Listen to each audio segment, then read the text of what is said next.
What was unlawful yesterday is unlawful today. Right now on KGW, blocked from deployment.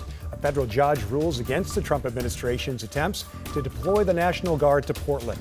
That goes for the Oregon National Guard and Guard members from any state. Plus, charges dropped against a conservative influencer who was arrested during a protest outside the ICE facility near Portland's South Waterfront. Then later, hands up! If you reach for a weapon, you could be shot! newly released body cam video shows what led up to a Portland police shooting last month at a gas station in southeast Portland. KGW's News at noon starts right now.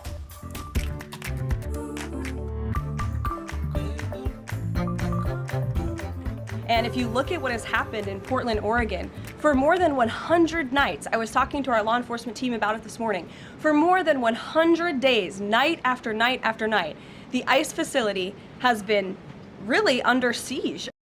And that was White House Press Secretary Caroline Leavitt speaking about the situation outside the ICE facility near Portland's South Waterfront. It comes after a federal judge blocked the deployment of Guard members from any state to the Rose City last night. Thanks for joining us here at noon. I'm Tim Gordon. Judge Karen Immergut had already temporarily blocked the deployment of Oregon National Guard troops on Saturday.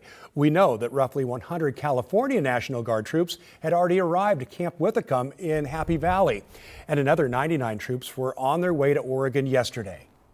What was unlawful yesterday is unlawful today. What was unlawful with the Oregon National Guard is unlawful with the California National Guard. As California National Guard troops assembled in Oregon, Secretary of War Pete Hegseth announced plans to mobilize Texas National Guard troops to Oregon and Illinois. But in an emergency hearing Sunday night, Judge Immergut, who was appointed by Donald Trump, asked how the move to send the National Guard from California and Texas wasn't an attempt to circumvent her restraining order issued on Saturday. She then issued a second restraining order blocking troops from any state from coming to Portland. The Trump administration says the judge second-guessed Trump's military judgment and has filed an appeal for an emergency pause of the decision. Meanwhile, mostly peaceful protests continue outside the ICE facility near Portland's South Waterfront. This map is just a quick reminder of where that facility is located in relation to the rest of Portland. KGW's Evan Watson is live for us outside the building there this afternoon. And Evan, what are you seeing right now? Yeah, Tim, well, a first update for you. As of right now, there is about 24 protesters or so out here protesting in the way that we've seen repeatedly over the past few weeks, some with humor, inflatable costumes, other things like that, and can confirm that the ICE building is not actively under siege. These people are holding signs in opposition to the increased detentions and the immigration activity here. Here's a look at the building and the people that you can see around. The campground on the sidewalk next to it, and the couple of people who are holding signs in the middle of this sunny day protesting the activity. But the big news just coming in the last few minutes is that conservative influencer Nick Sorter will not be charged by the Multnomah County District Attorney's Office related to his arrest on Thursday. Nick Sorter was arrested for disorderly conduct on Thursday. Portland police arrested him and 2 other protesters out here on that day. And the Multnomah County District Attorney's Office says that Portland police did have probable cause to make an arrest at that time, but after reviewing more video evidence, the DA's office is not going to press charge against that conservative influencer, and his arraignment, which was scheduled for later this afternoon, will not go forth as planned. So the charges will proceed against the 2 other people, the protesters who were arrested in what was described as a scrum at the time. And that all relates to what's happening right now because Sorter and other counter-protesters had planned to show up here right about now to engage with the protesters who are here this afternoon. We have not seen them yet, and some of the protesters who are here have been saying over the loudspeaker, hey, these people are coming, they're hoping to incite violence, do not give that to them. We are here peacefully protesting. That's what we're hearing right today in the middle of the day at the ICE facility on this Monday. Tim, back to you. Yeah, a lot to sort out already on a Monday. Evan, thanks very much.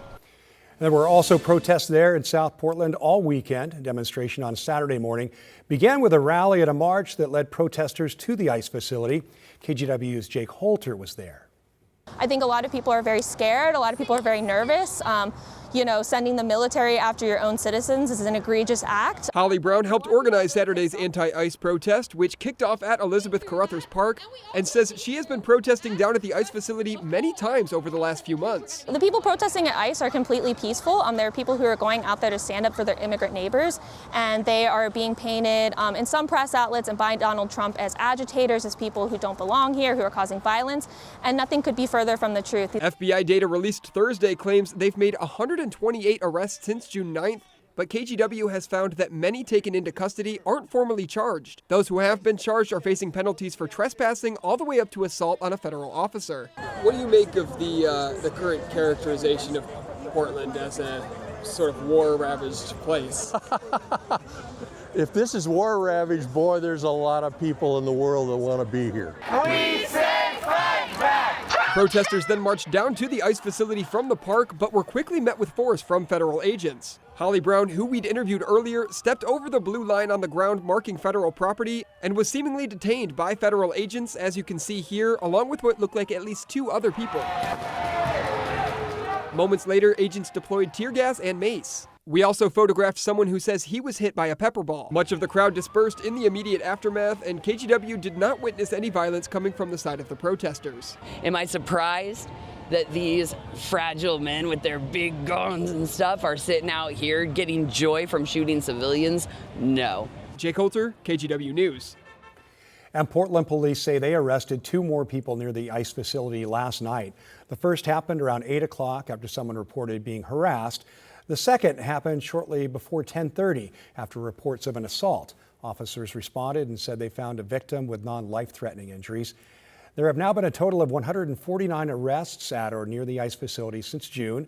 Our news crew working outside the facility last night said they saw federal officers, using pepper balls and tear gas on the crowd. The Portland branch of the FBI says they have made 5 felony arrests between Saturday and Sunday nights. And during a press conference yesterday, Mayor Keith Wilson said the city is planning to file a civil rights lawsuit against federal police, the Department of Homeland Security, and ICE for their actions at the facility.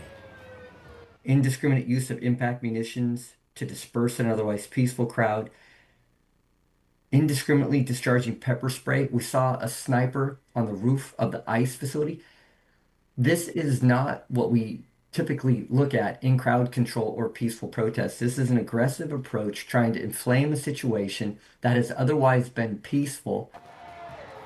Mayor Wilson also claimed that federal officers are trying to antagonize crowds who are otherwise protesting lawfully. A woman who was arrested during a protest outside the ICE facility this past summer is scheduled for sentencing in December. The Oregon U.S. Attorney's Office says 47-year-old Julie Winters pleaded guilty to charges of felony intimidation of a federal officer and resisting arrest. According to court documents, she pulled out a knife and swung it at officers back in June. She's already accused of fighting with deputy marshals when they tried to arrest her. All right, we're going to switch gears now and send it up to Rod Hill. And I do mean up. You're a little closer to all that blue sky on the roof today, Rod. Yeah, beautiful outside. I'm up here on the KGW weather deck, brought to you by Rick's Custom and Fencing and Decking. By the way, not only clear, but a beautiful deep blue sky. Great visibility. If I look up to the north, pretty good clear shot of seeing the top of Rainier just off of the flank of Mount St. Helens. The wind, I feel, is actually from the west in my face, bouncing off of the West Hills, but we're talking about a gentle breeze. The big story is the sun and the warm weather. So let's get you to a live tour around the area. Here's our Lincoln City Chinook Winds Casino Resort camera.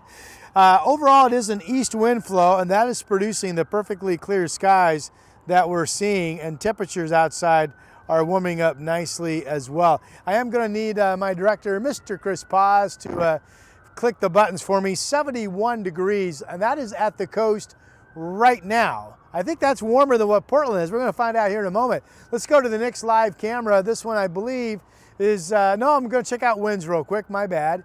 These are the east winds, 14 in Troutdale. Now, these are sustained winds, northeast of 12 in Hillsborough. We're not seeing so far any gust even reach 20 miles per hour that I have seen. So the east wind is there, but it's kind of a gentle breeze. Let's go ahead and widen out this map and show you the entire viewpoint.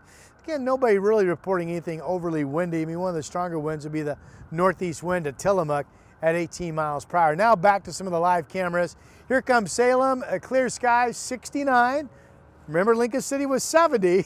And let's see what Portland is. This is the Rose City camera showing the beautiful clear skies and with the blue waters of the Willamette. Yeah, 65. Again, the warm spot to me is the coast. Here are the temperatures that we're seeing on our modeling over the next 6 hours. High confidence everybody in the valley will at least get up into the 70s. This shows 75 at 4 o'clock and 75 at 5. We have another day like this tomorrow, another dry day Wednesday, then a big pattern change after that.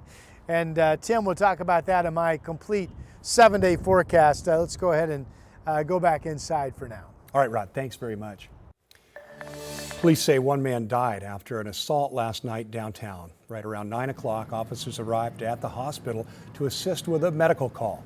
They say the man was injured during an assault about an hour earlier on Southwest 4th and Oak. He was pronounced dead a few hours later, despite life-saving efforts there at the hospital. A driver is now facing criminal charges after authorities say he hit a traffic control worker on I-84 in Northeast Portland late last week. The worker was taken to the hospital with life-threatening injuries. Police arrested the driver, 20-year-old Gabriel Dorton, who allegedly hit a barricade. Dorton is charged with assault, reckless driving, and reckless endangerment. Well, thousands of nurses and other healthcare professionals who work for Kaiser Permanente in the Portland metro area are ready to hit the picket line. The workers' union says their strike is set to begin on October 14th and will last no longer than 5 days. The current agreement expired at the end of last month, and union representatives say there really hasn't been much progress in negotiations. The union represents roughly 4,000 workers, including nurses, lab employees, and other healthcare professionals like physical therapists.